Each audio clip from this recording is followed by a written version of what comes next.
Good evening. Welcome to American Hammers TV Week in Review, January 12th, 2020. It's like science fiction that we're in the year 2020. That just seems bizarre to me still. Before we start, well, let me tell you who we've got here. We've got Liam from Fresno with us, as he often is. We've got my co-host, my good buddy Selly from down in Sacramento. And from 30 miles south of me in the balmy tropical temperatures, we got David from Boston Hammers. Hey, everyone. Yeah, Californians, you guys can suck it. It was 71 degrees in Boston today. I don't know if it was 71 degrees. Honestly, where I am right now today is like high of like 60 something, I think. Yeah. Well, it's going to be 27 tonight. It's like plummeting even as we speak. But oh, wow, nice. But we had a beautiful weekend. It's really gorgeous, and I needed 70-degree weather Saturday and Sunday to pull me out of the funk I'm in over West Ham. But anyway, before we get started, as always, we should mention a brand new website, which is amazing. American Hammers. I'm gonna look it up now. A minute. AmericanHammers.net. AmericanHammers.net. Alex from Mississippi did this for us. He's a legit pro at doing this, and it's really good.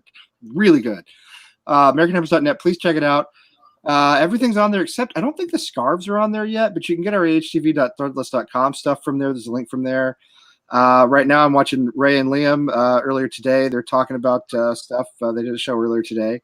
So Liam's doing double duty today, which is great. I almost did triple. I was going to try to pop on the other call as well. I was trying to make it a triple banger.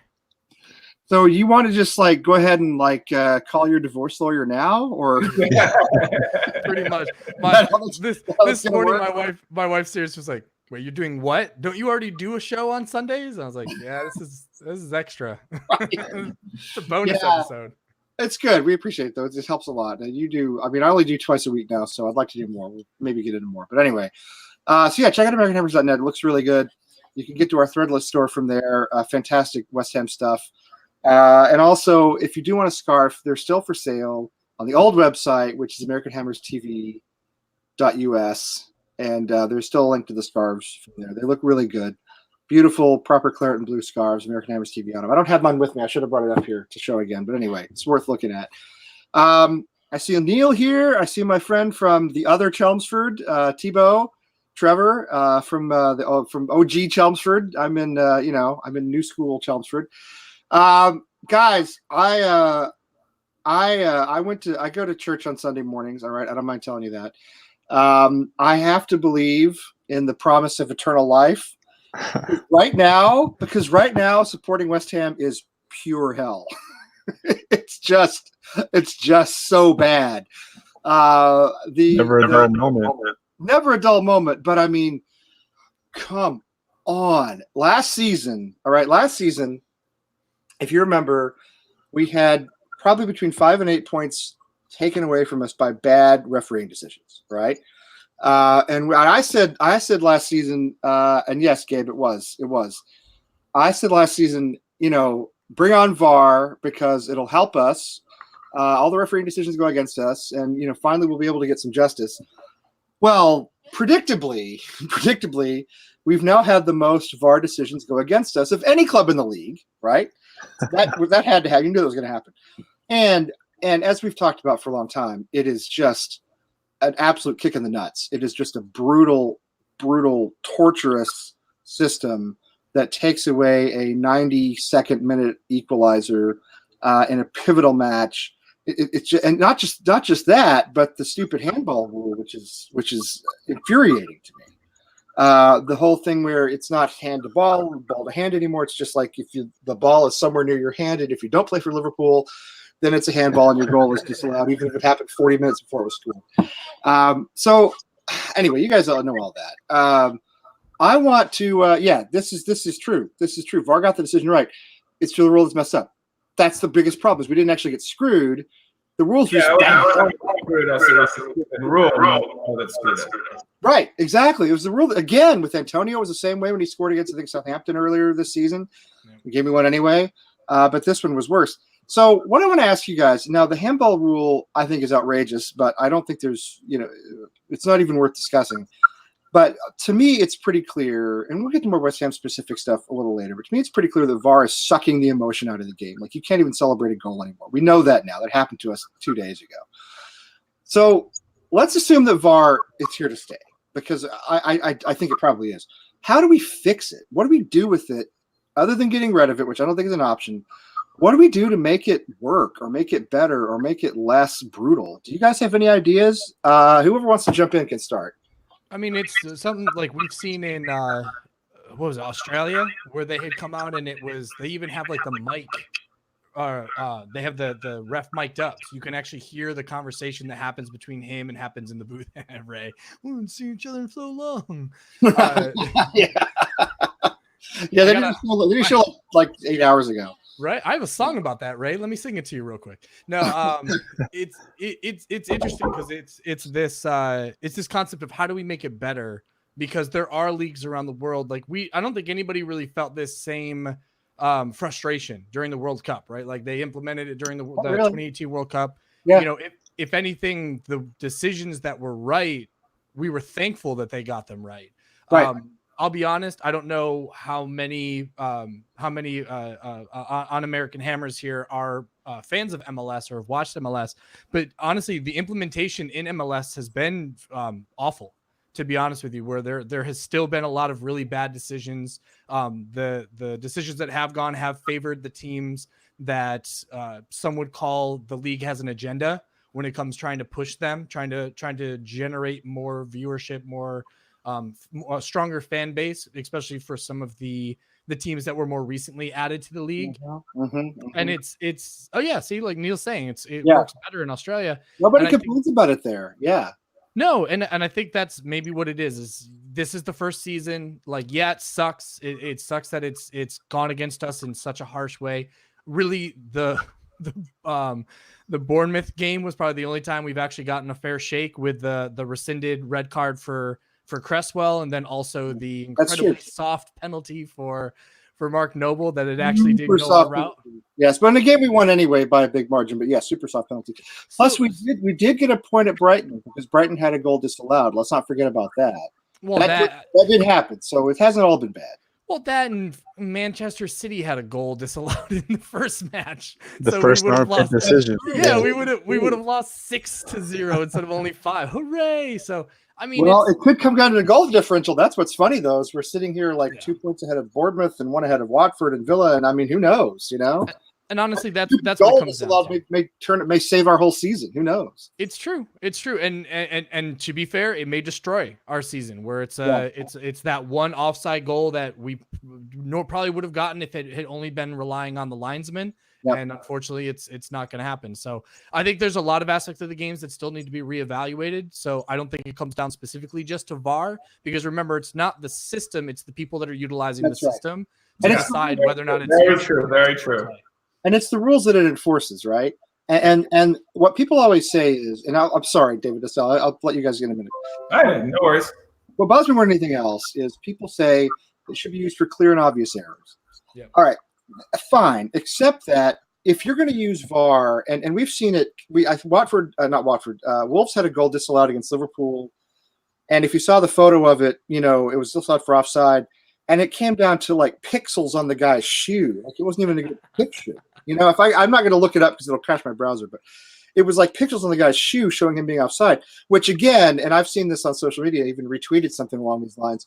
It's almost impossible for the camera to accurately depict the position of the players when the ball is struck because they're moving. You know what I mean? They're moving. So it's taking a point in time, which is kind of arbitrary. Anyway, so yeah, you said to yourself, well, it should be for clear and obvious errors, like when a guy has a foot offside. But the problem is it backs the officials into a corner, because once you see that a guy's a millimeter offside, he is still offside, right? I mean, you can't do much about that. Yeah, that's why I think they should do what they do in the NFL. They should do like the evidence has to be obvious to overturn it. I think that would be an excellent rule, because then people would not – you would still have the stoppage of play to review it, but people would stop getting so pissed off. Like, the main thing I hear people getting pissed off is like, his toe was offsides. This is this is ridiculous. You know what I mean? So I think if you had to have clear evidence that it was overturned, that would be a good rule to add. I also agree with Liam. I think the kinks will get worked out and will get better. And I also agree with Liam that the referee should have to speak on the mic to the crowd to say why the decision was made, so they feel like there's an explanation for why it happened, as opposed to him just doing this and then pointing and then the decision is over. And there's something on the screen and everyone gets frustrated. In rugby, you hear the referee actually talking to the third official, to the video official. Yeah. Right. They should make it as transparent as possible. I think lack of transparency adds to frustration. I agree. You get the whole back and forth. I don't know, Sally, you have any thoughts on this? Yeah, so it's actually really interesting because it kind of felt as if there were two different instances. One where obviously at Laird's goal, it was called offside, but that was an obvious offside, right? And then you have another time where, let's just say something similar like that happens, play keeps going, and you hear the announcers like, "Oh, VAR will take a check at that." I always feel like whenever the announcers like, "Oh, VAR will take a look," it's always over something that everybody knows is not going to be changed, right? And then the handball rule specifically, I feel like was changed because VAR was going to be able to back it up. Because, like I said, against Southampton in this match, I think Declan had one to hit his hand earlier in the year too. But regardless, you his arm up. Right? Yeah. Yes. Yeah. You're not in real time. You don't see it. Nobody for Sheffield was going to be upset at that equalizer because the dude headed the ball into Declan's arm in a running motion. It hit it down to his foot. Like, nobody's going to get mad at that. And the only way you can tell that is because of VAR. So, I mean, it's a double-edged sword, and it's really frustrating. Especially the thing that was frustrating the most, like I felt it all the way, California watching, like, oh man, it sucks that goal was disallowed. But to see the fans celebrating behind the goal and to see the players come together, and then it's like, oh, hey, by the way, you guys are still losing. That's what kills me. And I think that's the biggest complaint everybody has. Yeah. Listen, I mean, there are not a lot of goals in football, right? We know that. No. Americans talk about this all the time. And those of us who watch on a regular basis, we know there's a lot more to the game than just goals. But goals are a big deal, Yeah, that's why you lose your nuts. You lose your mind, you go nuts after every one because you never know when the next one's coming.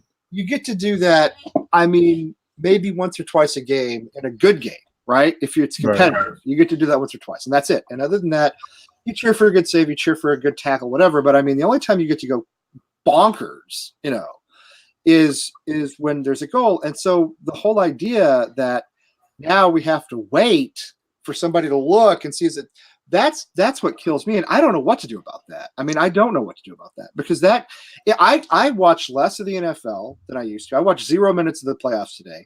I watch less of the NHL than I used to because I can't stand the delays, and I can't stand, especially in the NHL, I can't stand 10 or 15 seconds running off and a goal happening, and then the referee says, "Oh, wait a minute, no, I think that phase of play started with an offside, like somebody was in the zone too early. We're going to go back and wipe out the last 15 seconds." That's insane to me.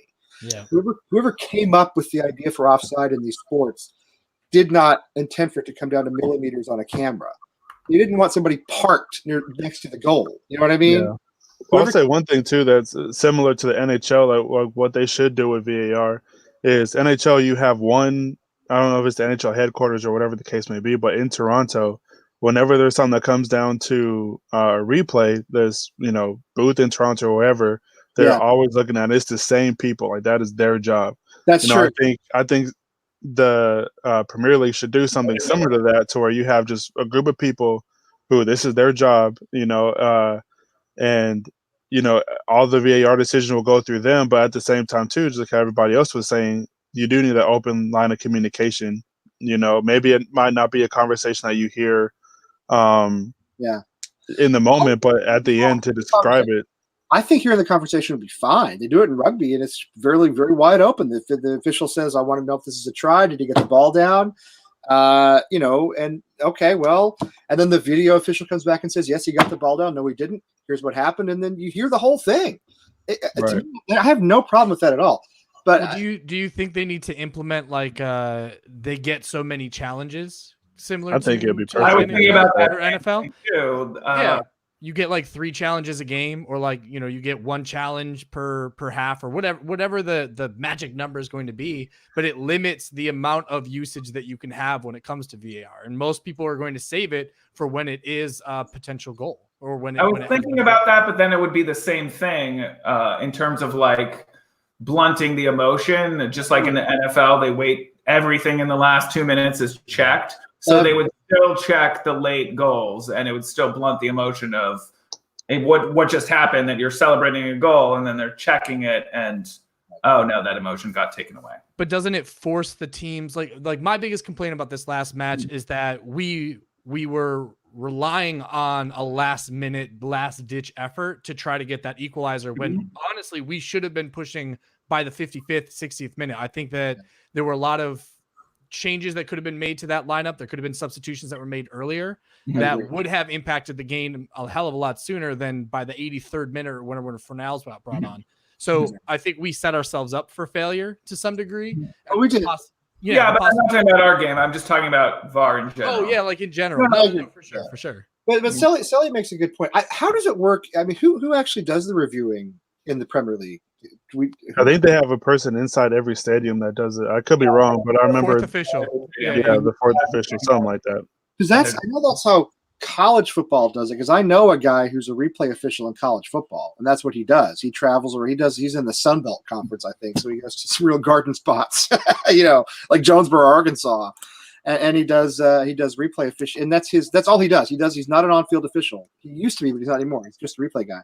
But I like the Toronto idea, Sully. I like I like accountability, right? Yeah. I like the idea that you can go and say, all right, this is the replay official in Toronto, in case, I guess probably in London, in the case of the Premier League, in London, and here's where the office is, and here's where the person is. I like that. I think the biggest issue is still just, I don't want this to turn into the NFL or the NHL, where you can't celebrate anymore, where you can't get excited, you have to look around for a flag, or you have to look around and see, is anybody reviewing this? I mean, I've been to games. I went to a UMass Lowell hockey game a few weeks ago. They played Penn State, and Penn State, it was 2-1. UMass Lowell was ahead. Penn State scored with like 8 seconds to play, tie the game, and the officials reviewed the goal. So there were a lot of Penn State fans there. They all celebrated. They all went crazy. Oh no, let's review the goal. All right, okay, yeah, it's actually a goal. It was allowed, so it goes into overtime. UMass Lowell scores in overtime to win, and the players are celebrating, and all the fans are all celebrating. But guess what? We got to look at this one too, And it ends up being allowed as well. It ends up being but I mean, it's just like you have this, catharsis, and then it's like, oh, wait a minute, no, let's wait like 3 minutes, and then you can politely applaud. When it's all, I cannot see football turning into that. There's too much riding on every goal. There's too much of an emotional release every time there's a goal. It's going to drive me crazy if we have to sit around and wait and say, but wait, did that ball go off of somebody's hand 3 moves ago? I'd rather it be inaccurate and imperfect. Well, the biggest issue I have with it is it was an imperfect system coming in to begin with, right? So obviously, like how we were talking about, they have it pretty well done in Australia. I think that there was such a big movement for it that the Premier League is like, all right, well, we'll just, we'll put it in there, but they didn't really do any background checks because, well, I shouldn't say background checks, but they didn't really test it, like maybe you test it out League One, League Two, where it has less of a promotion. Good idea. But like how you were saying earlier with Liverpool, everybody's seen the video by now of Van Dijk, the ball hitting him, and nothing happens, and obviously we have 2 cases where in stride or accidental touching has cost us 2 goals, and thankfully only just 1 game, but it wasn't perfect to begin with. They tried in the World Cup, I think the Women's World Cup this past year, and it was getting a lot of issues there too. So I don't know. It seemed fine in the Men's World Cup for the most part a couple of years ago, but then in the Women's World Cup, there were some problems. The other thing, obviously, and there's no reason to get into this any more than we already have, is this ridiculous handball rule, which to me is just outrageous. Now, and correct me if I'm wrong, is it not true that it's different for attackers and defenders? Like if you're no, I read about this. Now, somebody maybe should look this up, or maybe tell us in the chat room if I got this wrong. All right, I should have researched this before we came on, but I didn't think about it. Somebody mentioned on Twitter, if you are in an attacking phase, if you are in the attacking side of the pitch, and you have something happen like what Declan had happen, where he's standing there like a normal person, and somebody heads the ball into him, heads the ball into his hand, that cancels the attack. But no, if you're, I think the rule is just it's any action leading up to a goal. So it's that if you're a defender, but if you're a even defender, if there's an accidental handball by the offensive player in the action leading up to a goal, then it's disallowed, no matter what the circumstances of the handball. Yeah. That's how I understand it. but if you're defending, if you're on the other side, if you're not attacking, if you're Oh, I see what you're saying. Okay. and it comes off your hand, you get a free pass, from what I understand. So that's the way that it works. Well, I mean, yes, if it was accidental and you were a defender, then they'd say it was accidental. But then if it was intentional, there'd be a yellow card, a red card, and a penalty kick. Right. But you're right. But the point There is, is a difference in the rule if you're a defender and attacker. But it's not a free kick. It's not a free kick if it's accidental and you're a defender, right? I think that is the You don't even get anything called against you. no. That's what I'm saying. If you're defending and the ball bounces off your hand and it's ball to hand, it's not that if that's a foul, if you're attacking, that if you're defending, that should be a free kick for the attacking team, right? That's Yeah, a lot of penalties with that Right, too. and That'd you be just free. have a lot of people kicking the ball purposely into the defender's hands. you would, but that's part of the problem for me is if you're going to have it's two different rules for two different situations. Either have hand the ball. Yeah. I think it's just a bad rule. I think they need to change it. Yeah, I do too. I think it's a bad rule. That's what I'm saying. But Ultimately, see, this is the catch for me is part of I'm on the Premier League website right now where it says handballs, and one of the last things it does detail the whole handball rule now has extra clarity because it does not consider intent by a player. But this last line, it says it is, however, considered natural for a player to put their arm between their body and the ground for support when falling, so long as the arm is not extended to make the body bigger. Why would that not extend to people running?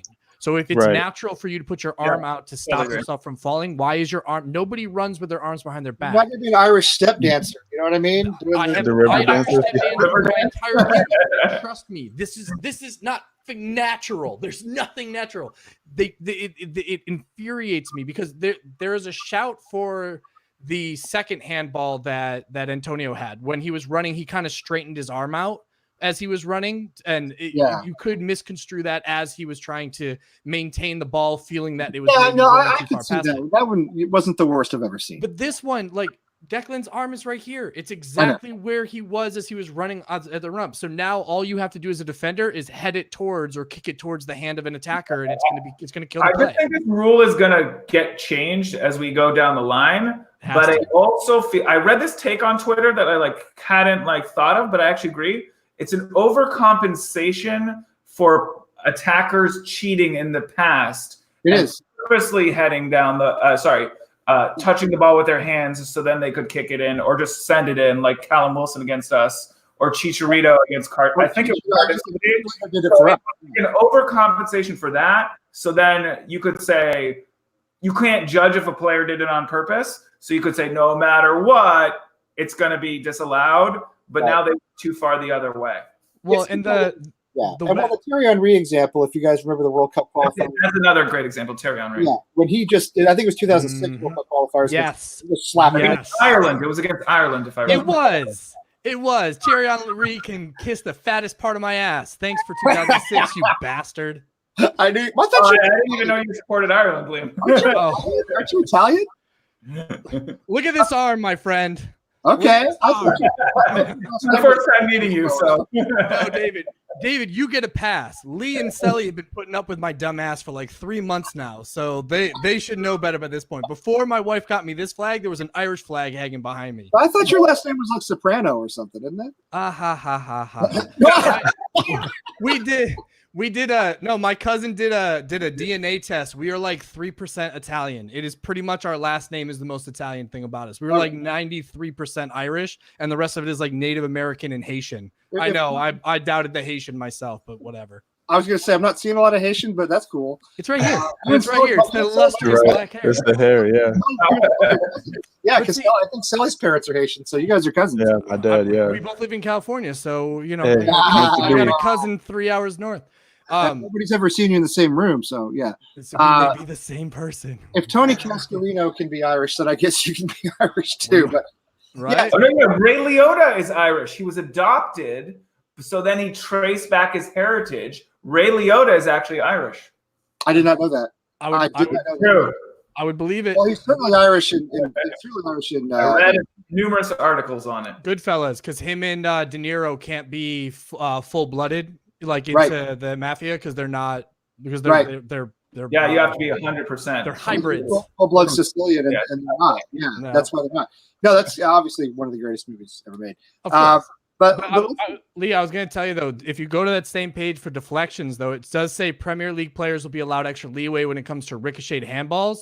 And then it does say it's impossible to avoid contact when the ball is too close to an opponent, a teammate, or another part of the own player. Why does it not apply in this case? That's my confusion, is that there is, I think, the extreme lack of clarity. And David said it perfectly. There's no transparency when it comes to the discussion on this. Overruled that. I think FIFA overruled that. I really do. I'm not joking. I think it's like state and federal. I'm kind of serious about this. I think FIFA said we're the governing body, so our handball rule is the one that you're going to follow. I could be wrong. Again, I don't know, but it feels that way to me, you know. Yeah. But if you're ever going to have an example of ball to hand, I mean, that's it. There's absolutely no way on God's green earth he does that intentionally in any way. You know, he's handcuffed. It's like the goal, the first one that got chalked off for, I think it was the first one that got chalked off for Antonio earlier, where he's up against the post. It ricochets like off the post, off his arm, off his chest, and into the goal. And it's like, it came off the post. How was he, you know, it's not like he had his arms up like this. Like it was naturally next to his side as it should be. Right. But, you know, they still chalked it off. So They it's still chalked it off. No, it's an outrageous rule. It's got to change. And it's bitten us. I know it's bitten other clubs too. I know we're not the only ones. I think it has to change. Hopefully it will. But let's talk a little about, if you guys don't mind. Let's dude, that Iron Maiden shirt is next level, bro. Tell everybody. No, I'm going to get one of these. All right, I'm going to get one of these. I need to. And David says it fit. I heard they run small, but David says his fits fine. Yeah. Yeah, yours fits okay. Yours is okay. Yeah, mine fits okay. I do have a weird body. My hips are very large. I have some female women-bearing hips, and then not too big of a chest. And people have been complaining about the tight chest.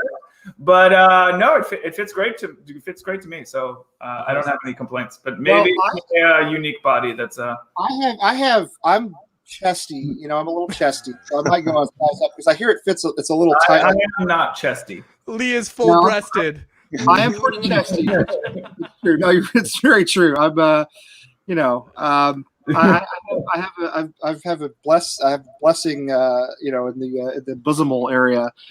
So yeah, that's anyway. I just wanted to know because everybody's been talking about you know how they fit.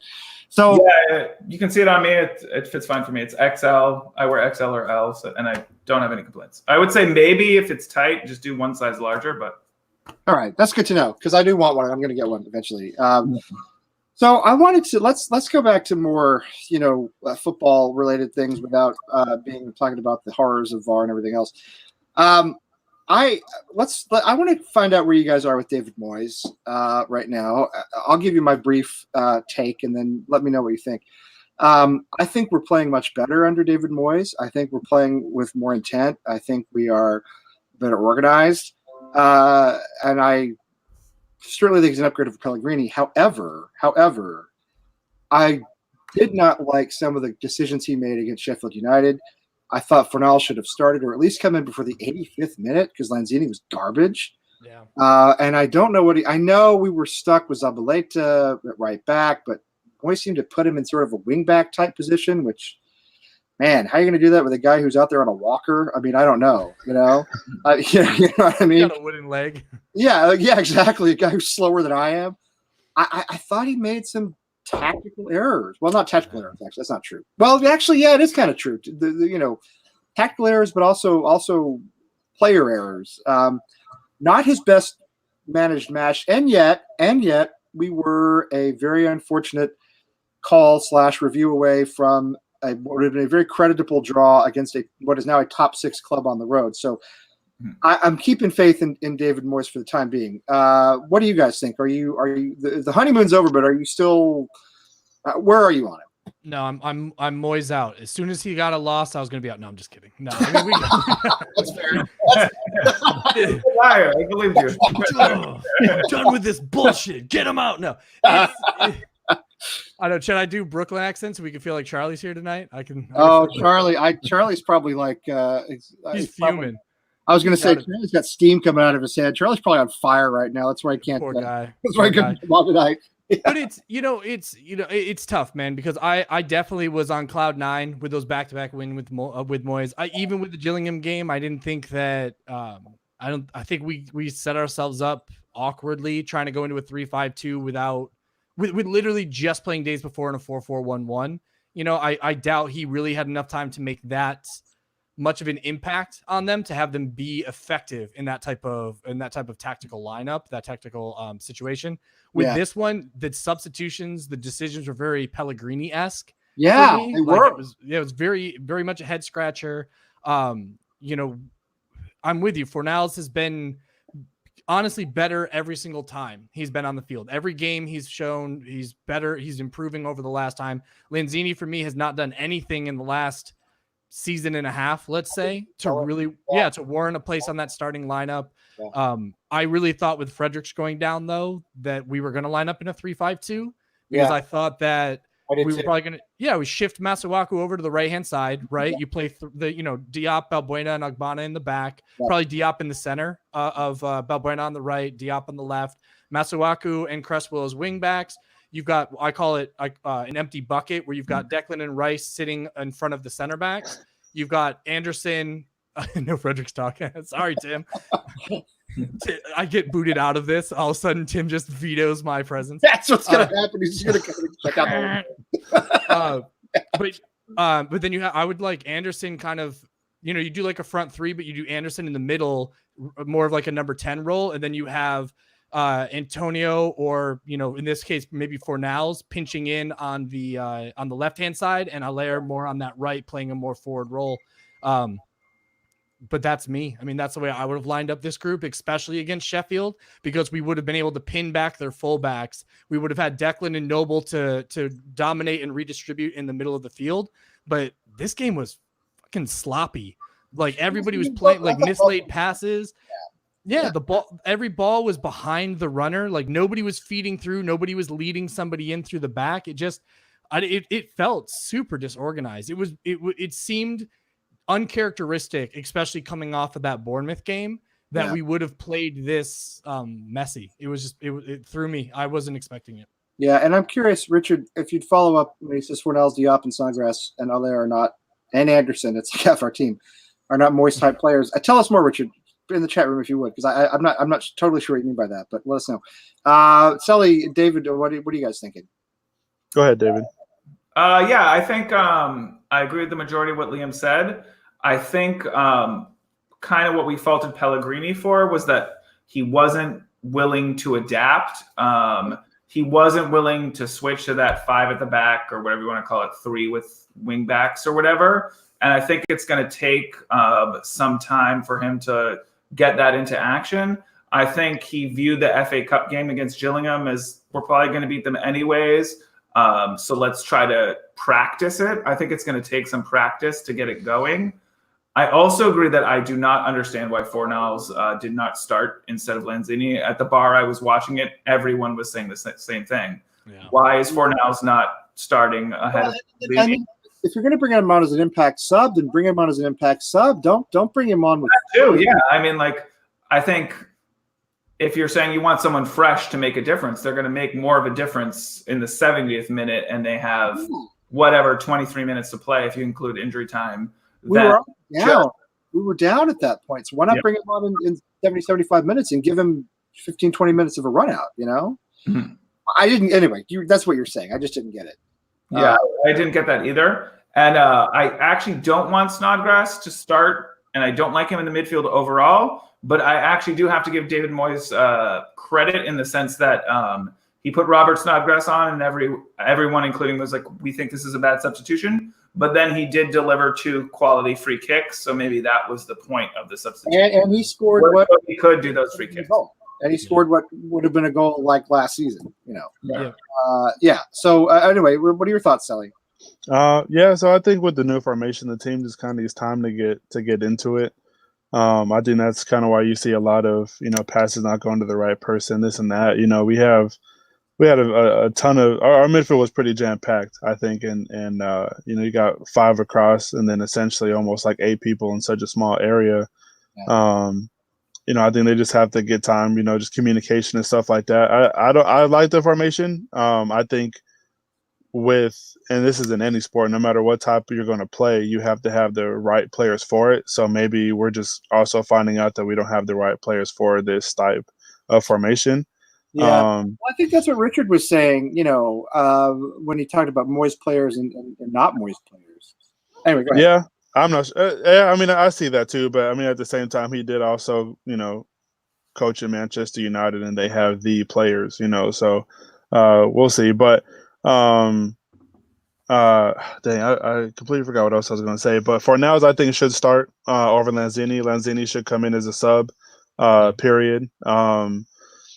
I was talking to Gaz about this earlier. We desperately need somebody like a striker to be up top with Haller, because a true striker.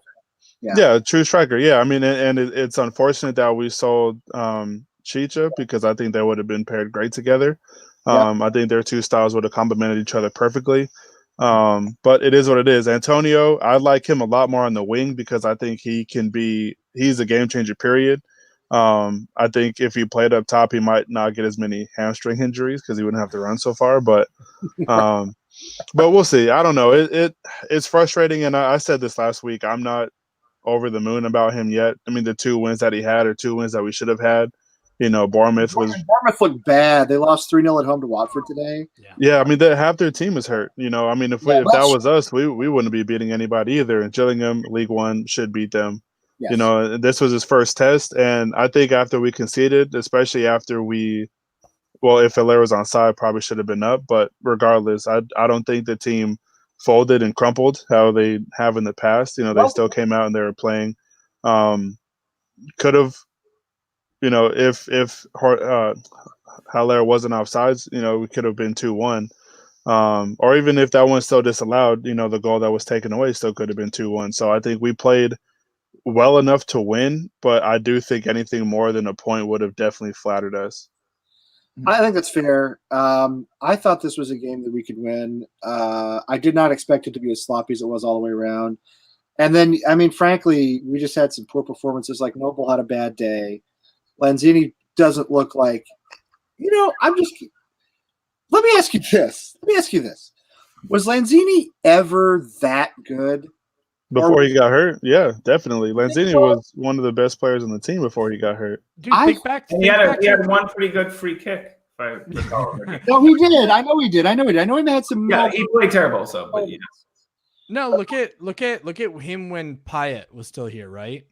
But that's the thing is he was like our surrogate Payet. Like after Payet left, he was the guy everybody embraced and said he's our jewel. He's our, he's the diamond. Yeah. I guess. I don't know. I mean, I have one of his shirts, so I guess I loved him at some point. But I mean, I think it's all part of a bigger picture. And I was talking to this with Lee before we went on. I think the Felipe Anderson, Lanzini type players are great when you have depth and you have a complete complement of players surrounding them, right?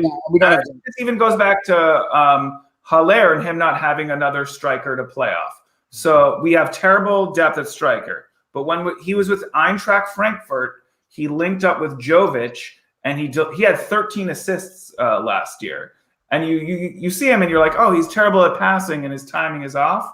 But if he had another striker to pair off with, then he would do good. But I think it's the fault of our owners that they sold 2 strikers. They sold Chicharito. They sold Perez, who, don't get me wrong, is not a world beater, but at least he scores sometimes. Better than Yeti.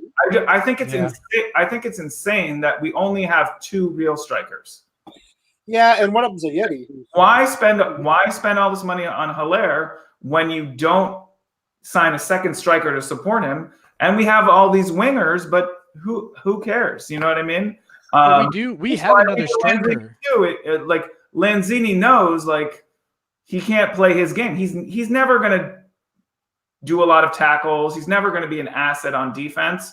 But if the midfield is strong and everything going forward is strong and he can link up with 2 or 3 other players, then he'll be good. But there's really not that much around him to like support his actual game. No, there's not. And they brought in, think about, and again, it's not really worth talking about, but just let your mind drift for a few minutes to if we had kept Adrian, if we had kept Chicharito. Right now, we're probably, I don't know, comfortably like 10th at the worst. Yeah, I agree with that statement. I mean, we're not fighting relegation. We probably have 6 to 8 points more than we have right now if we kept those 2 guys alone. And Perez is another example. Again, a lot of poor choices by our owners, and I think you have to throw Husilios and Pellegrini in there too. And all those guys are gone now, but the impact remains. I want to get to the January transfer window in a minute, but I want to ask another question first. I want to see what you guys think about this. So if it seems as though Fabianski is probably injured long term, I don't know for sure. I haven't seen the latest reports. It wouldn't surprise me though. I think probably they rushed him back, understandably so. He's injured again, same injury, I can't imagine that he's coming back anytime soon. Do we stay up without Fabianski? And if so, how? Is it David Martin? Is it bring in another keeper? Who do you think that keeper is? Or can we? I mean, what do you think? Do we? Is that the sort of the crux of the whole thing, or is there a way to stay up even with our problems at keeper? My actual viewpoint, as I understand it, is the way we're going to stay up is David Moyes beating the teams lower in the table and getting points against them. And it's key that goalkeeping errors don't interfere with the points earned against them. You have those left. Probably lose to the teams at the top of the table because I was watching the West Ham Fan TV preview, and I forget if it was 24 consecutive games or 28 consecutive games, but David Moyes had not gotten any points against top 8 opposition in 24 consecutive games, I believe is the stat. Well, and the scary that really lays it all bare. Is look at our fixtures. I mean, we have to play Liverpool again twice. We have City again. We have Leicester again on the road. Goalkeeper, it probably isn't going to matter in those. Will not pick up a fair amount of points in those games. The key is going to be picking up points against the teams lower in the table. Yeah, and I don't know where it will stand if the goalkeepers. Whoever is the goalkeeper costs us 3 to 4 points that otherwise wouldn't have been cost. We might get relegated, but it looks like David Moyes is a safe bet to pick up enough mathematical points against lower ranked opposition to keep you safe. He's never the manager at this point to take you into Europe, but he's the manager who will keep you safe. And that's why I think the owners chose him number 1. He already had some positive relationships with the existing players who are here. What do you, Sully, Liam? What do you guys think?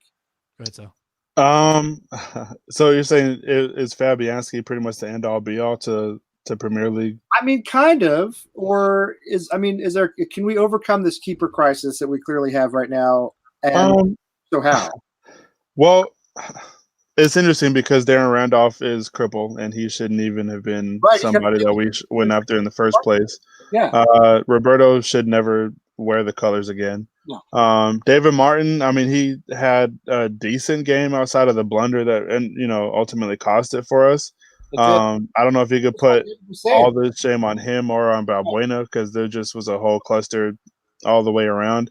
But honestly, I mean, I think all year, there have been plenty of opportunities for us to go and dig deep into the academy, bring up some players to fill spots, right? And this probably is the perfect situation for that because we have a Yang who's U23s, Premier League 2, number 1 team in that league, and he's had like half of our wins or clean sheets or something like that. Yeah. So I mean, I don't see the issue when, hey, maybe not specifically against like Leicester or somebody, right, but bring him up and say, hey, this is you got this. Let's see if your skills can translate. That though, because and the reason I say this, Silly, is I actually like that idea, but the reason I is we've loaned Trot. a trot to Wimbledon, Hmm. League One. And then from the U23s, we just loaned Connor Coventry out, and we just loaned Nathan Holland out. Holland, yeah. Both of them Yeah. to League One. Well, sorry, I don't mean to cut you off, but yeah, neither one of it makes sense in theory, because it's like, okay, well, they're playing well. Let's see what they can do against tougher competition. Sure, I get that, but why would you? And I guess in the pecking order, Trot probably should be the one to come in and start because he's playing in the championship right now. But, excuse me. But don't give out all your chess pieces, when you're sitting here with, half a deck. I don't know. It's confusing and it's frustrating. People go down, okay, well, we have a really good team, U23s or whatever the case may be, PL2 team. Why not, bring one or two up just to see what they can do. Diangana came up, scored twice, and then he was a mainstay for a little while. What I wonder though is, and I understand what you're saying, and I think a lot of fans feel the same way. I just don't know. I mean, we are Division 2 of PL2, right? I don't know what equivalent to. Can you just bring those guys into the Premier League? I have no idea, or because I feel as though I think the history is bad. I think like Tony Martinez was like a world beater at that level. He was. And then he came up for us and he wasn't good at all. So like I said, you won't know unless you give him a chance. That's true. You won't know unless you give him a chance. You're right. I just don't. I mean, and keepers are a different breed, right? I mean, usually they get better as they get older, frankly. I mean, I look at guys at keeper. To me, I want somebody who's 28, 29 years old, maybe even in his 30s, because I think they get better with experience. Yeah. Not always, but in a lot of cases. I just don't know. I mean, I feel as though we're the keeper has to give confidence too, because you saw what happened when Fabianski left. Fabianski was here. We only lost, got no points in one game in all the games that he played. He leaves and we don't win for 6 straight weeks, and it's just nobody had confidence. I mean, Roberto was trash even in preseason. Yes, he was. So I mean, it's not as if that's a surprise that he comes in and he can't stop anything. Well, if Fabianski goes out on Friday, and then how do we concede? It's a goalkeeper error, basically. Right. Yeah, I mean, it happens. I mean, I'm not going to sit here and say David Martin is the reason that we lost because, you'll have. I mean, De Gea's had a couple games even this season alone where a couple of his blunders have cost Manchester United. But it's not. People are still going to be more confident with Martin than Roberto. Let's put it that way. Clearly, no question about that. Yeah, absolutely. I don't know, Liam. What do you think? It's a tough shout, right? Because we pinned so much earlier on, just as Sally was saying, with Fabianski being in goal, being that stalwart in the back line. We talked about this previously where he faced more, he had more saves than any other keeper in the Premiership last year, but it's also because we had a very leaky defense. It's not a good statistic, right? No, it's the keeper to have that statistic. Even though he played well, that's not what you want. Well, and that and no dig against Fabianski, but isn't it saying something of the team when the hammer of the year is our goalkeeper? Absolutely. You're telling me that nobody else on the main part of the pitch could outshine him in terms of performance? We even right now we're looking at Agbana as probably the front runner, right? I think for most of us, we're probably looking at him as less than anybody else. Yeah, no, I agree. It testifies to our ambition. Yeah, why do we not have an attacking hammer of the year? Then it testifies to our lack of ambition. Yeah, we're not looking at an attacking midfielder or a winger or a striker, not somebody that's putting the ball in the back of the net. And David, you're saying it perfect. It's a lack of ambition. The things that we're seeing come out in this transfer window screams lack of ambition. Screams at tight-fisted, penny-pinching tactics when it comes to trying to improve this squad. Literally giving Moyes the idea of you've got better players to start with this time. Yeah, but we're still in the same spot. Yeah, we may have better players than we did the last time he was in charge, but guess who else has better players? Every other fucking team in the league. So if you want to step up your game, you want to improve your place in the table, you've got to start shelling out this cash. And but this is our Messiah right here. Is Jordan Hugo going to get back? Oh my God, Jordan Hugo from tearing it up in PPR. Tearing it up no disrespect, Richard, but tearing it up in the championship. But I think that's his level. I really do. Do. But you look at a team like QPR, right? They're not that team that's looking at we're going to try to qualify for Europe. We're trying to end up on the top half of the table because their ownership group doesn't try to push that. Ours does. So it's this constant feeding of an agenda that's not being seen through. We are literally unchanged in 10 years. And I think that to me, the Darren Randolph signing, and this is no slight against Darren Randolph. I actually like him. I don't think he's going to challenge. He's hurt. Yeah. But even if he's not hurt, he's not the keeper you look at that says this is going to challenge Fabianski for first team minutes. This is very much a number 2. He's going to challenge David Martin for who's going to be the second tier keeper. Right. And that's not what we need to look for. We need to look for players that are going to challenge for first team minutes. Darren Randolph isn't this guy. Darren Randolph is, hey, Middleborough still owes us money. Yes. So let's get him back on the cheap. That's what it is. That is exactly our board. That is exactly the situation we're in.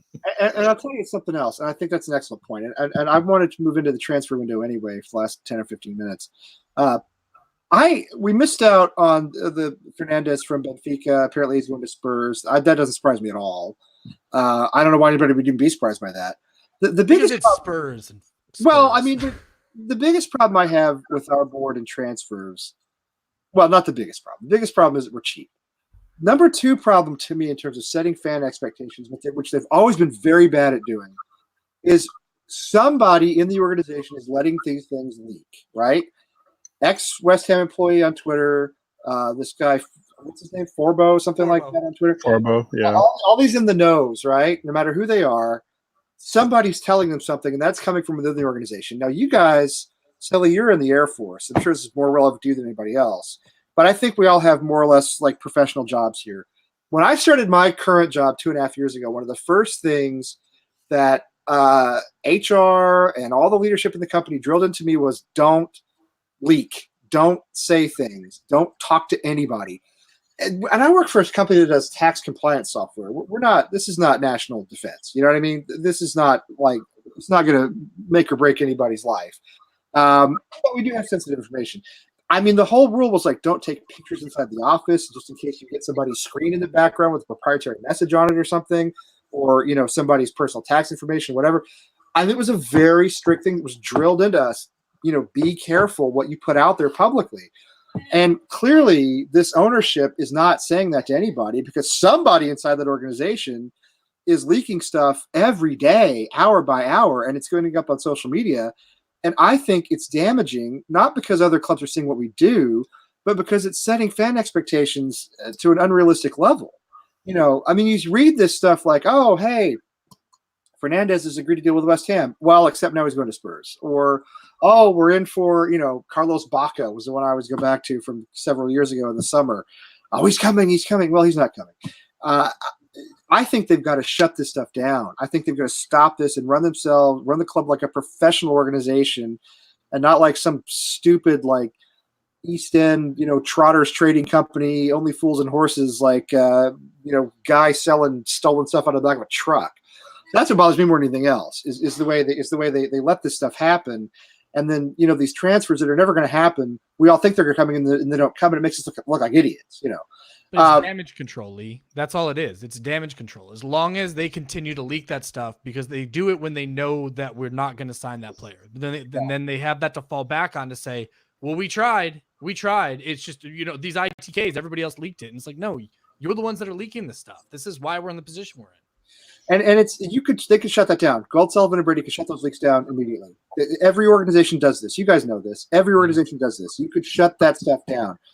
West Ham is not a 70,000 person organization. I don't know how many people work for West Ham. It couldn't be all that many, especially in kind of the front office who's leaking this stuff. You start sacking people who do this kind of thing. It's all you do, and you send a message and you say, we're not that kind of organization. Anyway, that's my rant. That's my soapbox. You guys feel free to join in on that if you want to, but also if you would comment on, now that we've lost Fernandez, who would you like to see come in? If you have names, that's great. If you have positions, that's fine too. And who would you like to see go in the next approximately 2 weeks? Newcastle United's John Joe Shelby. And honestly, I identified him as a Sheffield player last week, but yes, I would definitely take John Joe. And yeah, he's injured. Don't give a shit. I will still bring him in. Yeah, no, 100%. I agree with that. I think he's even he was a West Ham fan growing up or something like that too, or something. Yeah, he grew up in East London. Like he's an East London boy. I'd bring in him. I'd bring in Danny Ings. I'm telling you, I'm poaching. Oh, Danny Ings, absolutely. Danny Ings. Yes. Oh my God, for sure. Callum Wilson. Callum Wilson, anybody that statistically strikes against us, Get then 'em. absolutely bring them in because that If way you can't beat them, poach them.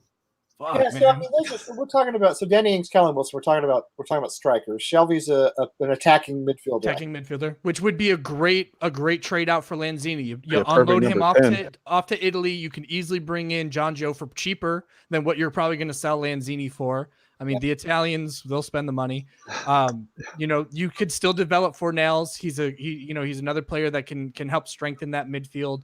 The biggest thing about those two players, and I mean, I say Colin Wilson as a joke. I mean, he's way too injury prone for me to want to have him. But and he hasn't had a role in like 7 games. For Ings and for Shelby, like those are players that you look at and week in and week out, you can tell like those guys care. Not just they're not trying to build up stats on like that. Like they play for the badge and for the fans and for the people next to them, on the pitch. And I think that's something that we're missing. I mean, you'll see it in certain players. Agbon, I think, is one of those guys. Rice, Noble, you know who they are. Yeah. But at the same time, it's a character thing, and we're missing that. And those guys would come in and instantly inject, a bit of oomph into the team. And then kind of going back, I know Tim had asked a question about why bring in players who are, the youth level of Division I. Well, if it's just one of those things where if you're in a bind and you need somebody, and obviously it's on a transfer window and you have to use them, like where else are you going to go? Especially if somebody is tearing it up like Holland is and Coventry and all them. Like we've been hearing those names for potential call-ups for years, like almost ever since we moved into the Olympic Stadium. Now, granted, you call them up, they do their job for 3-4 weeks, you send them back down. Obviously they're down there to develop. Right. But at the same time, like, what's the point of the youth system if you're not going to ever give them a chance? You're just going to keep buying players in their stead.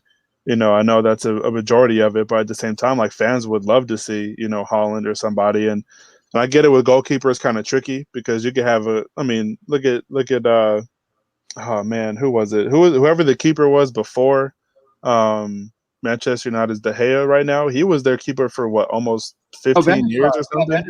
Yeah. Was it Schmeichel? No, Schmeichel. That was before Van der Sar. It was Van der Sar. It was the Dutch guy. Oh, yeah. But, I mean, you look at those guys, or Peter Cech. Peter Cech's been playing football my entire life, and it's like, it's one of those things where, like, if he's injured, and we don't have to, Yang doesn't need to be the keeper of the starting now forever, but he's done enough in the league where if he was shitty, then we would not want him. But to get clean sheets in a league that is bad, at this point, like we're bringing in injured keepers because we can get money back on it.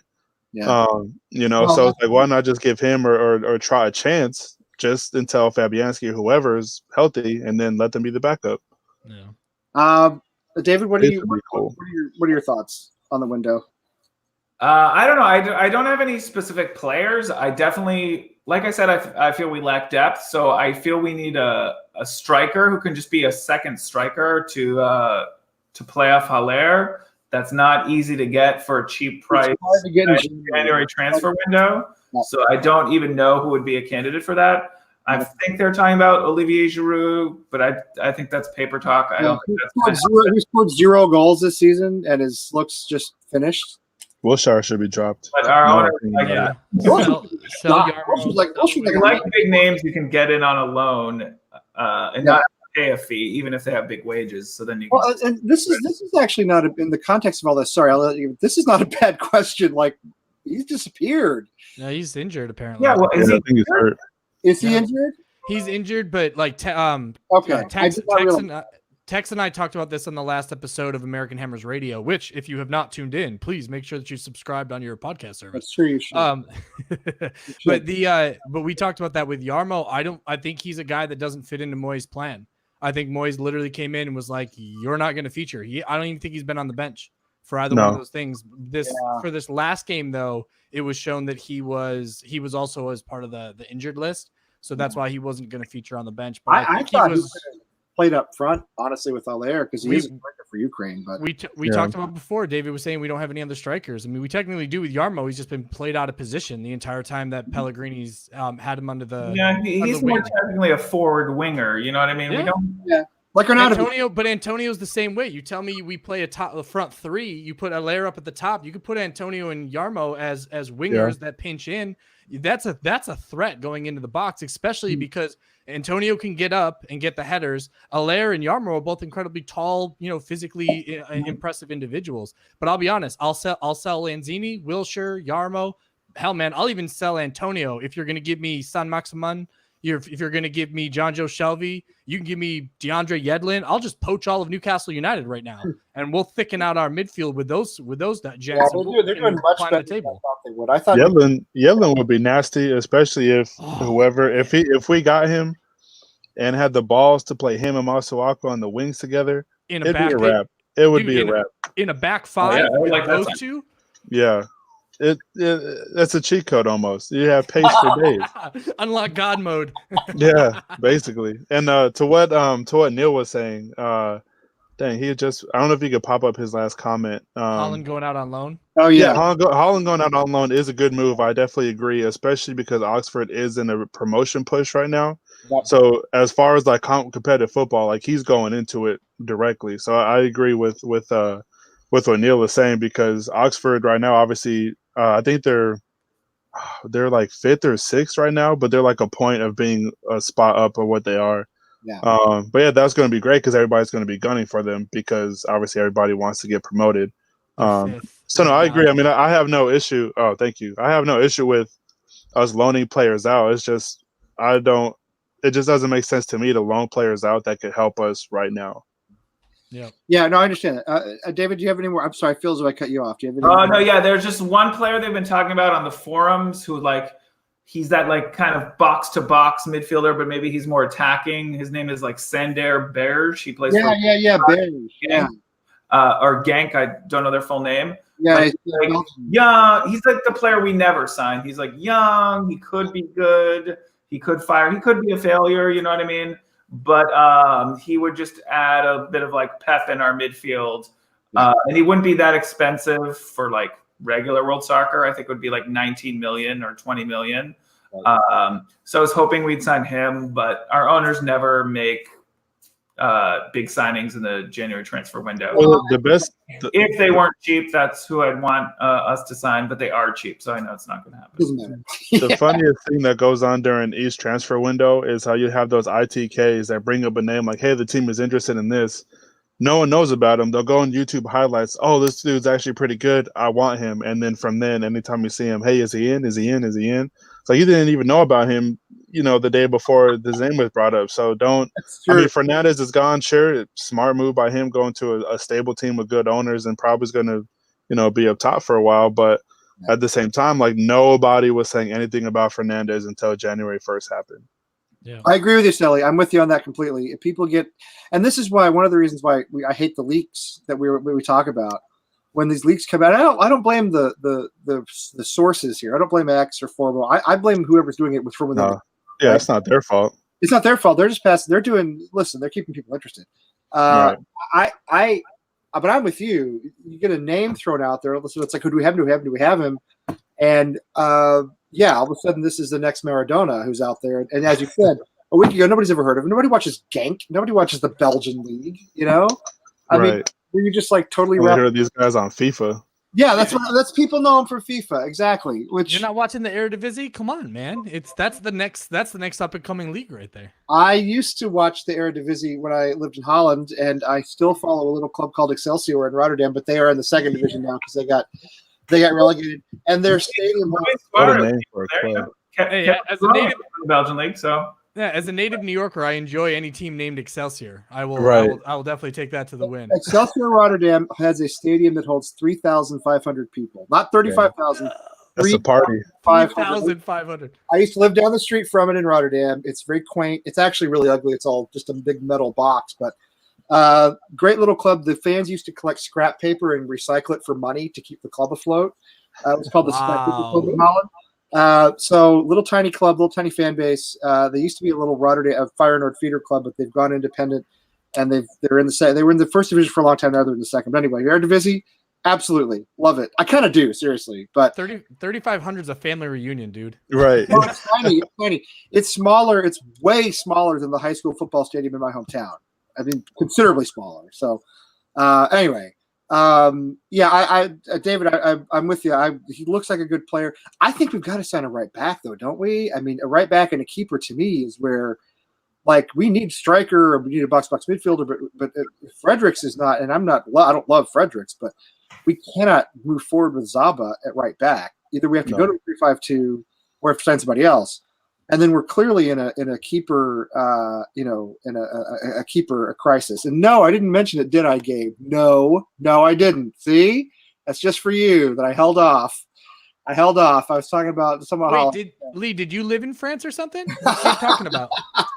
Can you point to it on the map for me? I bet you a lot of Americans couldn't. Right.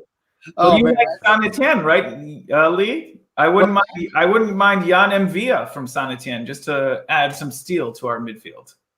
Please don't take anybody from Saint Etienne. They're having a lot of problems right now.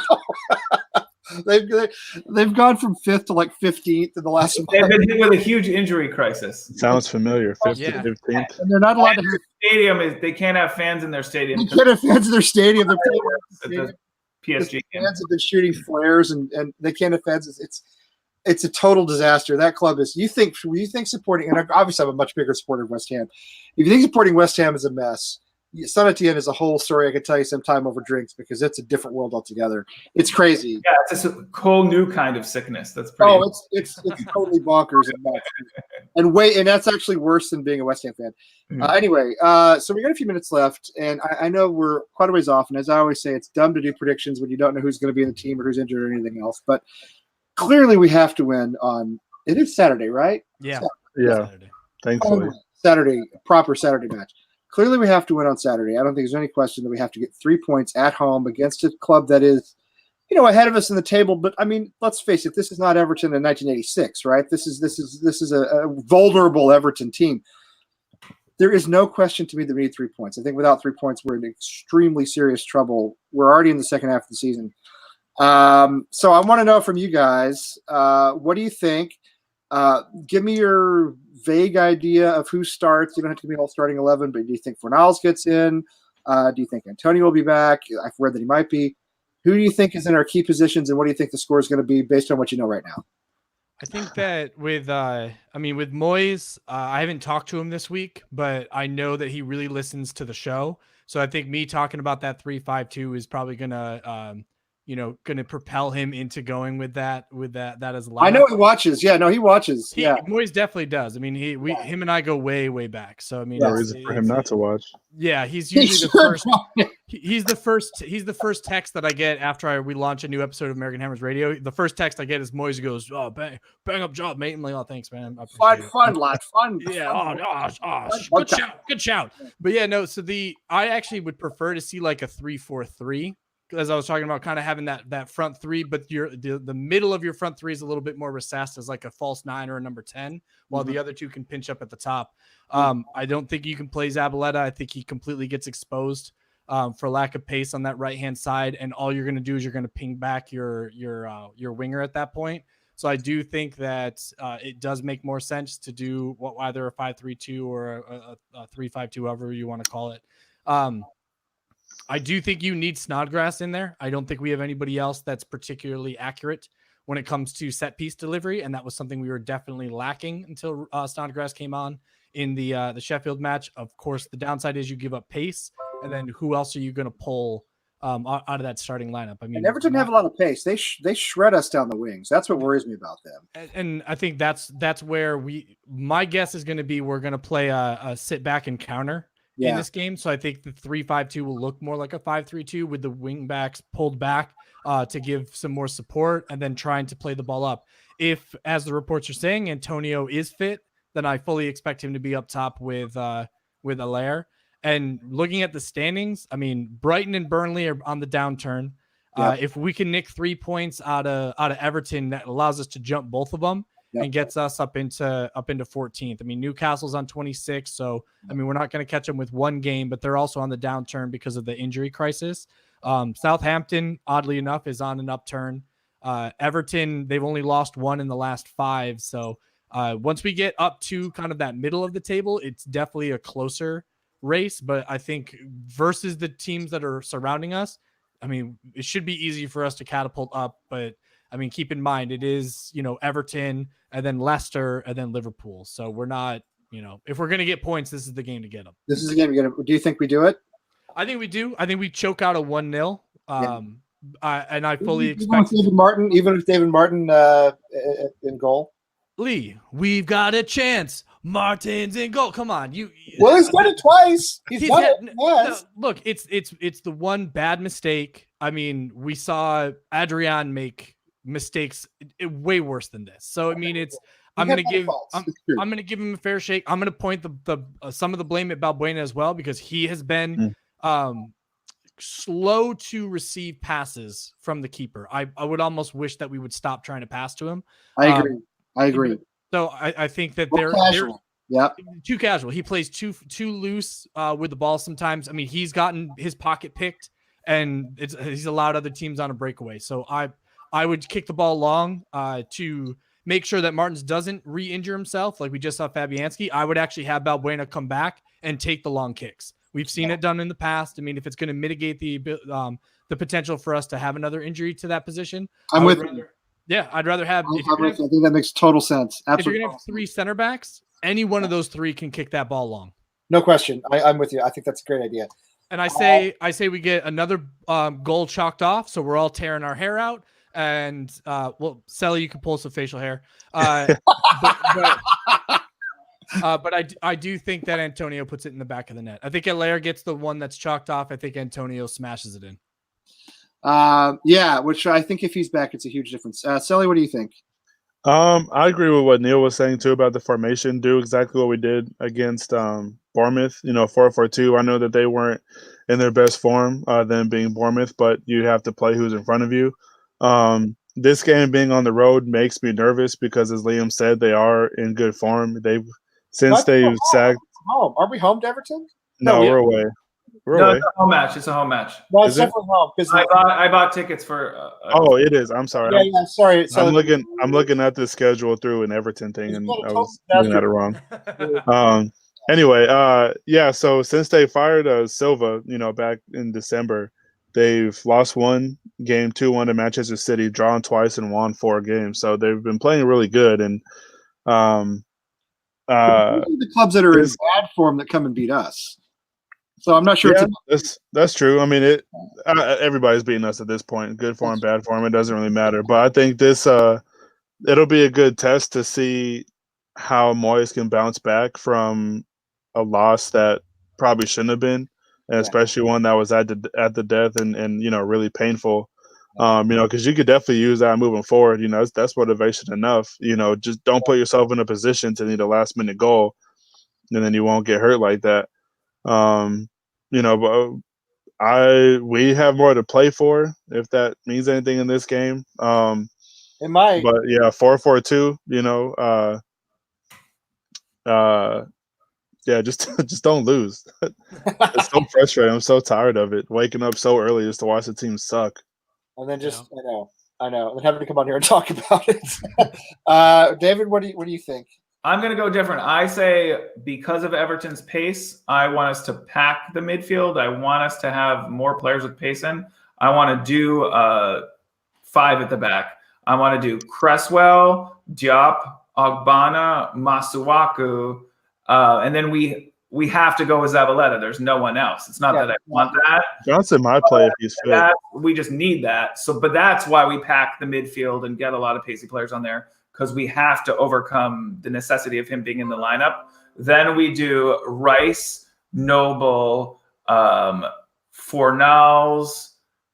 I may be adding an extra player here, so correct me if I'm wrong, but Fornals, Antonio, and Haller. So then I think we have to, if we put Fornals in, we have to take either Anderson or Antonio out. But if Antonio is healthy, I want him starting. He may be match fit, so we may start with Anderson and then put Antonio in. Noble was kind of awful though against Sheffield United. I mean, do you put him back What- in again? Was he awful or was he just not impactful? You can't have a center midfield of Fornals and Rice. That's just too. They're gonna get The only one really midfielder who can win a ball consistently. We don't really have Yeah. anybody else. Yeah. No, I was curious. When I popped on Twitter and everybody was kind of slating Noble, and I get it. I'm a Noble homer. Right up this side. There you go. But it's I don't think he had a bad game. I don't think he played any worse than anybody else out there. You know what I mean? I think everybody would, like I said before, everyone was just real sloppy.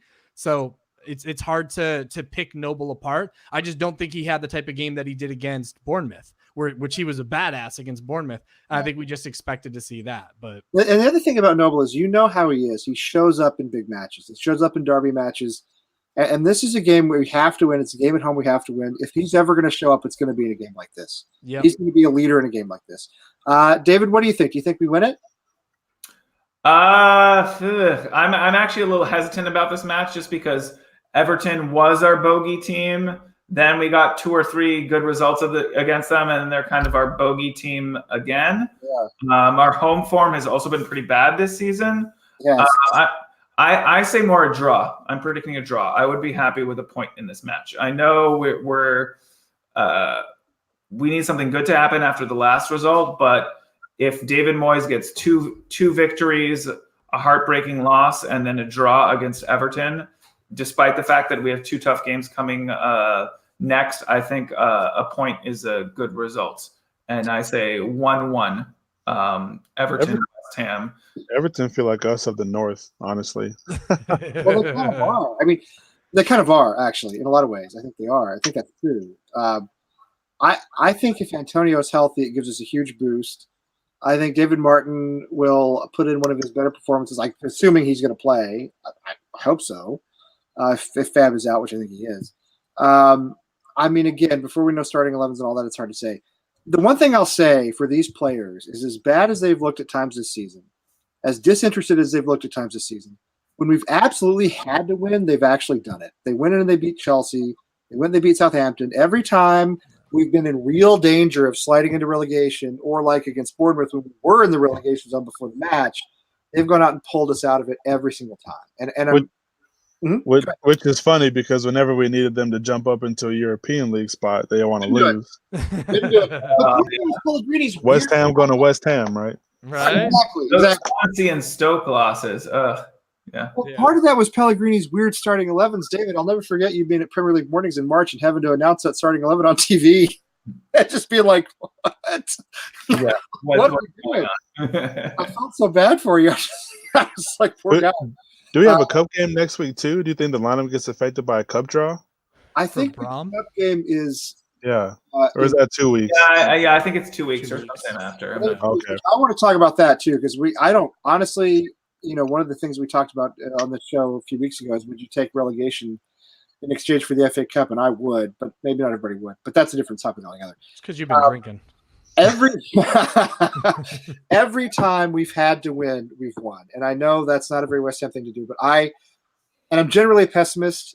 I have to believe, for my own sanity, that we go out and we win this game 2-1. I don't think we'll keep a clean sheet, but I do think Antonio gives us a boost. I think, as you said, I don't remember who said it, playing 5 at the back. Was that you, David, talking about playing 5 at the back? I think I forgot to say that I would put Masuaku at the other wing back. But yeah, I like that idea. I think we defend under Moyes. I think he organizes us. We defend much more effectively than we've been under Pellegrini. We stop him scorching us down the wings. I think we get Antonio and Allaire to hook up for at least one goal. And I have to believe we take this 2-1. I have to, because if we're talking again a week from today about, probably being in the relegation zone, another loss, I don't know, man. It's going to be too much to take. Only giving up 1 goal in 3 matches with Moyes as coach. Do what? So we've only given up 1 goal in 3 matches as Moyes as coach. I mean, again, I'm trying to be encouraged by how the match ended on Friday, and the fact that would have been a point saved or a point earned on the road if we hadn't had the combination of 2 new rules that basically Crawl was correct, but that goal would have stood last season. Do you know what I mean? Right. So this is interesting, and I kind of don't disagree with what Richard says here about Snodgrass. That's just no pace. You know what I mean? There's no pace in that. That's actually why I wouldn't start. Can't say he's wrong. Bring him on again to do. But it's hard because you look at any of those positions and you say, well, who else do you bring in? You know what I mean? Yeah, like, I mean, who else you gonna slot Lanzini in instead of no, you do Fornells over Snodgrass. Maybe you drop Noble and play Antonio up there as your second striker. You put Fornells in. You have taken set pieces. Anderson? You know? Cresswell? Anderson. Yeah, Cresswell's done in the past. So I could see him doing this stuff. Cresswell could do it too. I mean, he had the He's screamer free goal. kicks in the past. Well, he's had the screamer goal earlier, but it's not consistent. The last couple of free kicks Right. he's taken, he's put it in the yeah, I think this goes back to our lack of depth. It's like damned if you do, damned if you don't. You know what I mean? There's like we look good every early on. choice has the potential to be a bad choice because we have no depth. No. Right. Yeah, and you're absolutely right. And I think that's the thing that I felt as though we had it for a while. A couple of seasons ago, we'd started to build some depth. We started shedding players and not replacing them properly, and here we are. But I have to absolutely believe. If I don't, I mean, for my own sanity, I think we have to win this. I have to believe all week long that we're going to win this. So that's what I'm saying. I'm saying we're going to win, which means we won't. But you know what? I'm keeping the faith. I think David Moyes at least has us looking interested. I think the players are showing more spirit than they have before. And what I'm hoping is the way that match ended on Friday will galvanize them instead of tearing them apart. It'll bring them together. I think that's all we can hope for. Anyway, it is 10:22 p.m. In tropical sunny Boston. Actually, not anymore. Now it's freezing outside. And which means it's like Thursday afternoon or something in Australia, Neil. I never know what time it is there. And in California, you guys can still go out and like surf and go to the beach and have fish tacos and whatever it is you do in California. So, although I'm not supposed to be really surfing in Sacramento, but no, not in Fresno. We're not exactly beachfront territory over here. So. Yeah, got a couple rivers, and that's about it. yeah, so maybe not. But anyway, I can surf on the dead bodies in the canal. I guess we could do that. So. well, I'm on the Merrimack River, so there's a lot of that going on here too. You got to head over to Lawrence, and there's plenty of that going on. They floated. Yeah. So anyway, Liam, obviously Sully, our friend and co-host here on the show, and then David from 30 miles south of me in Boston. Thanks to you guys for being on. I really appreciate it. You're welcome. My pleasure. Meet you guys. We will see you. Somebody will see you tomorrow, I believe, at 8:00 Eastern. And again, please subscribe if you haven't. That'd be great. Tim just messaged me during the show and said our scarves are now on sale on AmericanHammers.net. So please check that out. And also, we have the women's show up. And let me just say, I forgot to mention this at the very beginning. If anybody's still watching, please. Allie is going to do a special show this week. Now, our women's team had an absolutely crushing loss against Tottenham today. I don't mean to spoil it for you, but 2-1 loss where we scored an equalizer in the 90th minute. Then there were 11 minutes of extra time. 11 shot in this game. There were 11 minutes of extra time. They had a hell of a goal too. I don't remember who it was that scored it. I think it was a new player that we just brought in. Had a crazy pass from the keeper, and this chick flew past everybody. Got the ball off 2 bounces, put it right in the back. It was beautiful. It was beautiful, and we looked like having a really great away draw against a good Tottenham team, and then they lost in injury time, and it's horrible. But Allie is fantastic. I love Allie and Reese, who they do our Girls in Claret and Blue show. Allie's going to do like a documentary style thing where she's going to sort of piece together her journey to the match and then what it was like at the match. So if you want to hear a girl cuss in a Cockney accent, tune in whenever that goes up because she'll be there. Anyway, everybody in the chat room, Richard, Darren from Thailand. Yes. Thailand. Yeah, 10:22 a.m. in Thailand. I don't know what he's doing over there. Well, I hope you're enjoying it. And obviously, Gabe and Wally and all our friends who were here, Tebow earlier. Thanks for being here. Let's go for it this week, guys. Come on, you Irons. Come on, You Irons. You Irons.